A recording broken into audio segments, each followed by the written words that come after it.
Actually, I can see she's got a couple of questions for you, but going back to the question I asked you just before our break. By the way, guys, I've been trying to post on Facebook for some time. I'm having a lot of problems. I don't know why. Pharaoh's curse. No, this is the story of my life in radio. So anyway, but you can still call us on 257-89407 or 257-89623. Facebook, my post is not showing at all, so we'll just hope. I don't know. There's nothing I can do. Can you use your magic? Anyway, let's see. So, why aren't you playing, you, not you, but them personally, but you and everybody else in the industry playing the role, crying out to officials, to the public, having a media outcry, doing whatever you can, because the state of our relics, our antiquities of whatever era, are just being neglected, pure and simple. Okay. First, I'm going to put in points, okay, so that we can be quick, fast, and not very boring, because the stories between the public and the authorities is a long-going dilemma, if you like. If you talk outside the box, if you think outside the box, if you are putting new ideas, and as you know, I suffered from that in the past, that I was trying to put new ideas. Number one, who are you to say those? You are not responsible. With respect, Bessem, having a clean antiquity is not thinking out of the box. Exactly. It's not thinking out of the box, and you're going to make me mad here. No, you're right. But I'm trying to tell you this is that we don't have any bridge of support between the public and the person who is who's sitting on that desk. Authorities do not listen to whoever is outside. And that's been going on for years. Why? Are they simple civil servants that have nothing to do with antiquities? I say you guys have got the best way to know what's going on outside your office by talking to people who are not authorities. Like myself, because I'm going to say it blunt. I'm not going to be afraid. I'm going to be fired if I said so. And I'm going to talk freely. So you have the chance of your lifetime to talk about somebody who's walking around the monument for the last, I don't know, 23, 24 years, and he's going to bluntly tell you, I met Randa, and Randa told me that 2 days ago she met hell in the pyramid area, and so on and so forth. So why are they not listening? This is the question that you ask, this question that I'm asking. That's number one. Number two, cry out loud, check on my Facebook how many campaigns I made only in the last 2 years. Only in the last 2 years. And if you're talking about the last 10 years, back to eternity, that's a campaign dealing with the mummies. Rebuilding the lighthouse of Pharos. And I'm telling you that sometimes, like, I was on this FM, and I was talking about rebuilding something many years ago, and I was talking about rebuilding the lighthouse of Pharos, and on my email that night, a gentleman from a certain bank called me and he said, well, let's sponsor that. So, and that nothing happened afterwards, because I don't deal with finance in my campaign. My campaigns are pointing with fingers towards something. You want to do some finance, it's authorities. Can I ask a question? Maybe you have the answer, maybe you don't. So where does the budget of the Antiquities Authority go? Is it for international campaigns abroad? I don't have an answer, because I'm not government. I'm a freelance tour guide. So I don't have an answer for that question. And if you ask about that flying museums, it's called flying museums, I'm the first person in 84 million people tell you stop the flying museums. These are the antiquities that go abroad? Stop them. But there's a campaign for and a campaign against. There's an argument for and an argument against. That is, I please beg the authorities to do with me. I've been talking for 15 years, and sometimes I was talking to the Minister of Culture at that time, and telling him, sit with us, or with me, or with anybody who talks the same way I do for the last half an hour. Just 1 second, Bessam. Is it Iman on the line? Hello, Randa. Hello, Basim. I am Mrs. Iman al-Minyawi, Basim. You remember me? I'm talking about Minya, because you came from Minya, I think. I love Al-Minya, yes. I'm not from Al-Minya, but I love Al-Minya. You see, Basim, my mother is from origin Greece. Then I had the attitude of the south of Egypt, Minya, and the state, the portrait, come Greece. Have you عندك لمحة عن the story about a king from South Egypt has married from a Greece? You want to compare your family to some character in the history? Yes. That's an interesting comment. from, and that I didn't hear in a long time. Yes. أنا مش عارفة out of the topic of your topic or what, but no, anything that deals with antiquities in Egypt, any places of interest to visit in Egypt, this is more than welcome, and it doesn't have to be Cairo, of course, anywhere. Of course, Minya is very famous. Okay. And you know who is Minyawi, don't you? Khufu, Cheops, the owner of the Great Pyramid. He is originally from Greece. He was brought up in Minya, so this on its own makes you very proud. Okay, and I want to dedicate Randa and you, Bessem, the song of Moon River of Eddie Williams. Okay, I'll look for it. Yes, like the Nile, Moon River. Okay, will do. Okay, darling. Have a nice time. Thank you. Okay, so shall we take Iman Minya with questions, and then there was Iman before that who had a couple of questions. Okay. But first, can we finish our topic first? Yes, quickly? I don't have any answer for you. Where is this budget going? I don't have any info, and many times I ask that there must be every month a magazine that is delivered by the Minister of Archaeology and this or antiquity, and it tells us what's happening. It tells us what type of restoration is this, and it can be distributed for free. And they did something very similar to that, all right? With during the reign It's in the last few years. The Hawas's reign? I can't remember who was responsible for publishing it, but it was the minister, yes, it was the Minister of Antiquities. But who's the leader of the move, I'm not sure. But let us say, you see, that's what we did. We always mention names. I want to mention a group of people. I want to mention the idea of everybody participating, not only one person leading. Because when 25th of January was not one person. No, definitely was not.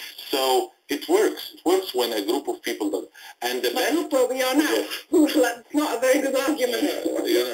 But that's what we did to ourselves. I mean, and by the way, because at the beginning you mentioned something about revolutions in ancient Egypt and strikes, the labor strikes, and that happened. That happened by excellence. So this business of the ancient Egyptian character. Kind of the quiet, the peaceful guy who does not object anything, and this, because that's one of the questions that was Iman was mentioned. One of the comments is why are we people who are like, okay, we're going to take that ruler and he's going to do whatever he wants with I think this is a modern thing, because during the reign of Napoleon and others, that was not how the Egyptians were. Oh no, probably post-colonialist. Well, you see how the Egyptians dealt with the British occupation, they did with Napoleon, the French, what they did with the Mamelukes. Muhammad Ali played it right. I don't agree with everything Muhammad Ali did, but Muhammad Ali played it right, and he gained the hearts of he actually did some renovations in the country that can be touched by the people. I don't care if you rebuild the Palace of Presidency. I want you to repave that street. I want you to put bread and butter on the table of the Egyptians. That's how they are going to appreciate you. That's how they are going to appreciate your job. Bridges are great, but bread is even more important. So yes, he was a rebel. Yes, the Egyptian was a rebel. Yes, the Egyptian was an inventor. Yes, the Egyptian was. But enough was. Exactly. We've got to stop that. Exactly, yeah. And if you want to mention history, because I'm a man of history, so I'm going to defend, that history is important. Yes, it's important. Look what Cynthiana said. Cynthiana said, Cynthiana is a man who read in history, his famous sentence, a man who said one sentence, rings in my head all the time.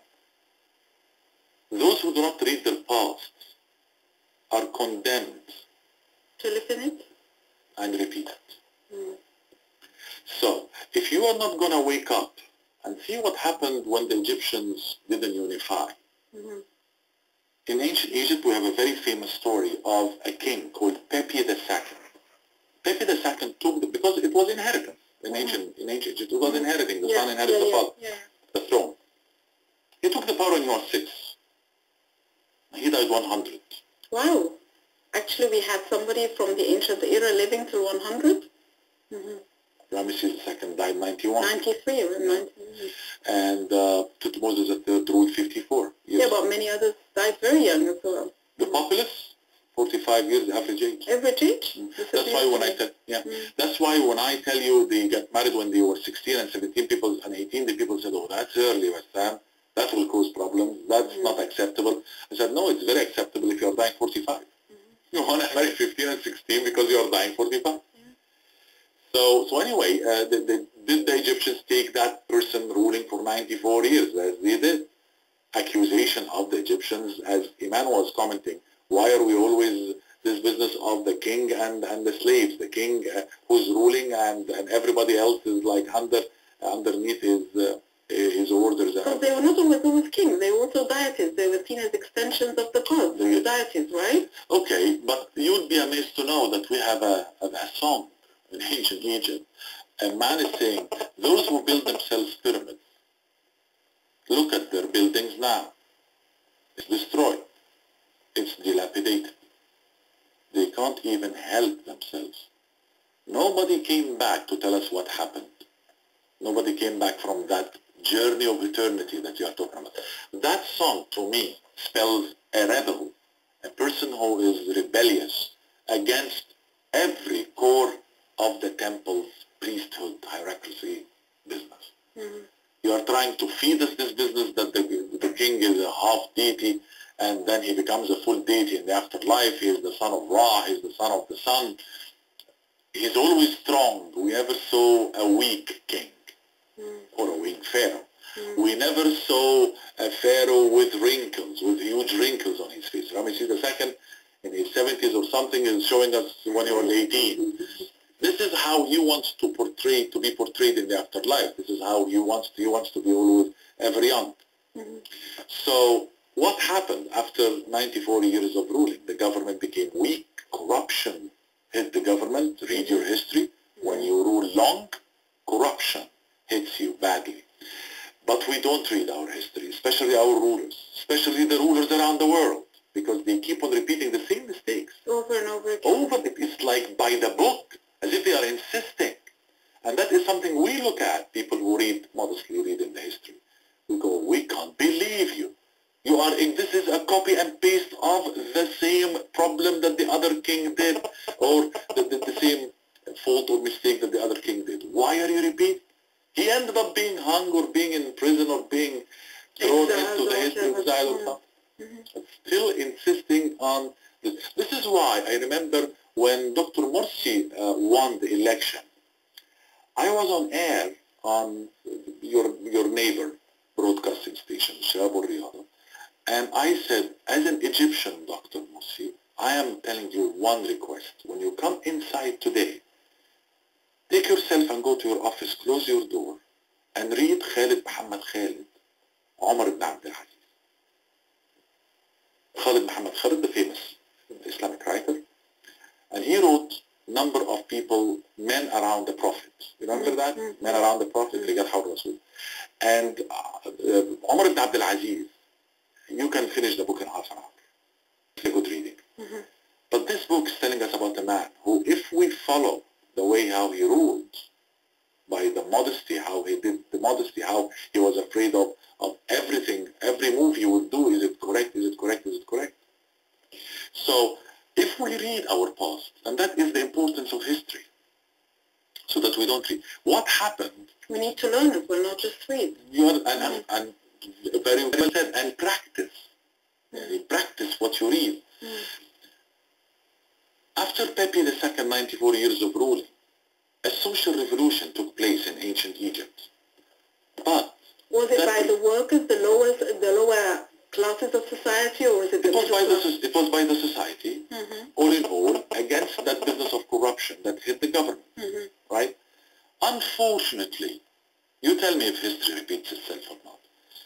Egypt went into a very long period of insecurity in the streets. This is your inflat amni by excellence. It only lasted for 120 years. The insecurity on the streets? And we have a text, Interrupted Times, they call it. And the Interrupted Times is telling us about how men used to go in the streets when they were 4 and they returned 3. Somebody got killed. Streets are not safe. The peasant farmer is going to his pastures with a shield in his hand farmers do not carry shields in their hands, but they do now, because there is a great deal of insecurity in the streets.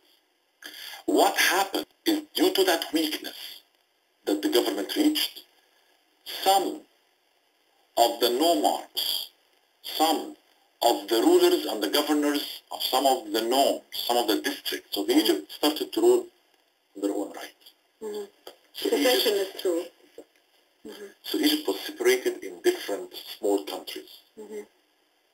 That's because everyone was greedy, everyone wanted a piece of the cake, and everyone wanted to be the ruler. Hello, 2013. Hello, 2013. Are we going to wake up or what? You know what happened then? There are kingdoms outside your amazing, beautiful Egypt who are waiting for a moment like this. Yes, I'm sure. Because they've been dreaming of taking 1 centimeter of your land. Because they know that your land is special. Now, in ancient Egypt, what happened is that, yes, the south became separated from the north again. We became 2 countries again. We need somebody to come and unify. And who after Pepe unified Egypt? It took 120 years of different rulers. And who was the one who actually brought the country back together? All the way until Montuhatib the Great. They call him this way. Montuhatib the Great. The expression the Great was given to very few rulers in ancient Egypt. One of which, of course, is Ramesses the Great, because everything Ramesses made was huge. Okay, yeah. Alexander the Great, because the guy was amazing. He was really amazing. And even though now here is a man whose history is written by the sentence, by the day, by the minute. The details of how Alexander the Great's life, the 32 years of his life was written, is as if like he's sitting right beside you now. You want to know when did he comb his hair, he will tell you about that, because there were people right beside him writing that. And they couldn't tell us where he was buried? Exactly. You see, they always leave you with a question mark. But that's what makes you on your toes in this business, you know. That's true. And it makes you work. But what I'm trying to tell you here is that how Alexander took that title, Alexander the Great. Montuhatib II also was given that title, Montuhatib the Great, because he reunified Upper and Lower Egypt for the second time. What I'm trying to tell you here is that during that time of turbulence, the turbulence were among people, and there were also people who were using their power. We know for sure a servant of a man who works for the king used his power. A servant of a man who works for the king. King's name was Khiti III. The man saw a beautiful peasant farmer who was coming from Natron Valley. His donkey and his products that he's selling. He loved it. He wanted it for himself. He wanted it to himself, and he wanted to actually rob it. He wanted to pay for it. So he beat up the guy. I'm summarizing the rules. He took all the stuff and went inside his house. Now, Hu-in-Himpu, that farmer who was from Natron Valley, stood right in front of that house for 10 consecutive days. On strike? On protest? Asking for his rights. Now we are talking time of turbulences, time of turmoil, time of weakness, and here comes a farmer who, with all his eloquency, people call him the eloquent farmer, the eloquent peasant, and with all his eloquency and all his intellectuality, and he started, after those 10 days, he started. So this man was standing. He was the first Mu'tasim. He was the first guy who stood and made a stand-up, and he actually sit in. He was a sit-in person. Now, why am I taking that as an example? Because that's very important to compare with our character now, in 2013. Because his name is like Hu-in-Himpu. Hu-in-Himpu, number one, he did not get afraid of the man who has got the power. Who took his thing? Yeah. He shouted for 10 days. Now, during those 10 days, what did the government do? The government gave him food and gave him drinks. This is how the government dealt with a protester. And at the end, did he get his rights came back to him? One, his product. No, as a matter of fact, the man gave in and relented? No, the man who this servant was working for, he was the man who decided. The king said, you decide. So we thought he's going to decide for the guy who works for him. No. As a matter of fact, he gave 3 decisions of the most amazing manner. First of all the products are given back to the farmer. 2, the servant who beat up the farmer is going to work as a servant for the peasant farmer. So we can get the other treatment, the other end of the stick, and realize how he treated him. Exactly. And by this, justice prevailed in ancient Egypt during time of turbulence, time of political turmoil. Bessem, I think we have a caller for you. Okay, let's take it on the air, Merfat. Hello, you're on the air. Thank you. Good afternoon. Good afternoon. I would like to beg What's your name first? First of all, I'm sorry? What's your name first? My name is Lamia Ibrahim. I'm calling from Ismailia, and it's the first time I tune in to your service now at this time on this day. I just turned on the radio, and here was that voice. First of all, I hope you forgive me if I start with irrelevant notes, but the voice of your guest is almost exactly like Muhammad Shibl, Allah yarhamu, and because he said 2013, I thought this was a recorded item, and I was amazed, because really it's the voice is, by God, yani, I don't know. That's one thing. Did that make you happy, or did it make you wonder, or what? Oh, no. Of course, it's not like happy wouldn't be a very precise description, but I miss the guy very much. Maybe remember that the word. I miss him so much. You remembered him. And he for me, he represents a list of good human qualities. Excellent. God rest his soul. Excellent. God bless his soul. Allah yarhamu. That's first point. The second thing is that I find that you are going through very interesting information in history, and I once was curious about family life in ancient Egypt, and that required a bit of unusual digging, which led to deeper and deeper dimensions. Of course, I went through information regarding the little points that I was curious about, but that led me to other information, perhaps close to what you're talking about, sir. The relation between the various categories of society back then, and it was really very interesting how considerations like or principles or values like dignity and rights were. Are you interested in that? Of course, my mother graduated from the Faculty of Literature History section in Cairo University back in the 60s, late 50s, 60s, I suppose.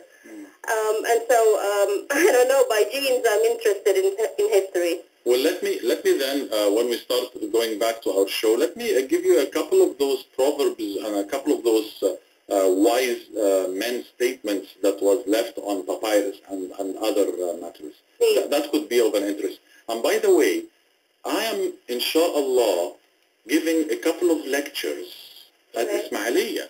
Really? Oh, wow. That's very interesting. Inshallah, I think it would be around the 20th.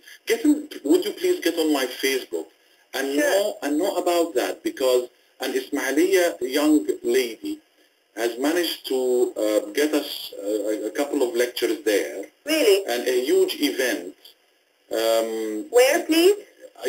All the information, we are going to post it around the 21st or something. So if you are going to enter into Bessam Books, okay, on Facebook, can I actually say that? Yeah, sure, go ahead. So on the Facebook, we're going to let you know when and where and this and that, and all info that you need. And one of the lectures I'm going to be talking about 1155 BC revolution that happened in Egypt. Really? Which actually took place. I'm going to reveal something now to get you to go to those lectures. I'm going anyway. 1155 BC revolution, which took place in ancient Egypt, took place few weeks before the king of Egypt continues his 30th year of ruling. Really? If you are not going to read your history, you are going to repeat your mistakes. Very significant numbers. Exactly. That's very interesting, and thank you for the you have also your page on the website, right? Bessam الشماع, right? Just write Bessam الشماع on Google. You have news there and everything, right? And with the lectures and articles and this and that. Right. So, and on the and also on the YouTube, because the youth who's with us, bless them, they take all the TV and sometimes the radio shows and they record them and they put them on the YouTube. So when you are free, just print Bessam الشماع in English once and another time in Arabic, and you will get loads and loads of radio shows and in English and Arabic and also Nile TVs and Maspiro stuff and all sorts of things. MashaAllah. I'm so grateful, and I'll check with Bessam Books page on Facebook. And finally, are you interested in women in history? Of course. Right. Tune tomorrow 9:30 on Nile TV International in English. Okay. At 9:30 in the morning, inshallah. Yeah. And I'm going to be talking about women who we do not know in our history. Away from Nefertiti, Cleopatra. Oh, please. Yes. Please, away from Nefertiti. The kind of feminist stereotype, sort of. Thank you very much. Great ladies, but khalas, we need another history to be written. Okay. I think that every woman in her own environment is striving and struggling to raise her kids or keep her house together or whatever. A lot of challenges every day. I think each and every one of these is a good woman, a great woman. Oh, bless them. Bless them. And men. We are the result. And men. And men as well. But I always say, we tall, huge men, we are the result of that amazing phenomenon that we call mother. I'm sure that all women in your family are very blessed with this kind of appreciation. Thank you very much, and I'm really lucky to get in touch with you people. Thank you. Thank you. Lamia. Thank you. Bye-bye. So that's Lamia from Ismailia. She'll be going to your lecture, shall we say. You still don't know where it is, right? You give lectures all the time, Bessam, don't you? You give it in Arabic, you give it in English. Yes, all the time in universities. You give it to kids, adults, students. Anybody who pick up the phone and call me, I try to manage something with them. University, we do this in universities as freelance lecturing. And for organizations, for the Minister of Culture, sometimes to embassies, to employees in embassies in Cairo and in other places in Egypt. So in Saqit al-Sawi, I just... you give lectures there as well? Yesterday was my, alhamdulillah, thank God, was my 91st lecture in Saqit al-Sawi. 91 in lectures. English or in Arabic? That was always in Arabic. Always in Arabic. Saqit al-Sawi in Arabic. And do you have graphs and presentations? Or yes, always with the rare pictures and this. And you can imagine 91 lectures with different topics. So, and they all there film them and so on. So yes, I hope it's some wealth of knowledge for people. Okay, let's take a little break. Imam Minawi from here, I've got you, your Moon River. So we come back. Let's go back to the other Iman who we took offline, and she had a couple of questions, and then we can start replying to her questions. And unfortunately, guys, I've been trying to go on Facebook, but I'm just not having the luck. As Bessam said, the curse of the pharaohs, it seems to be.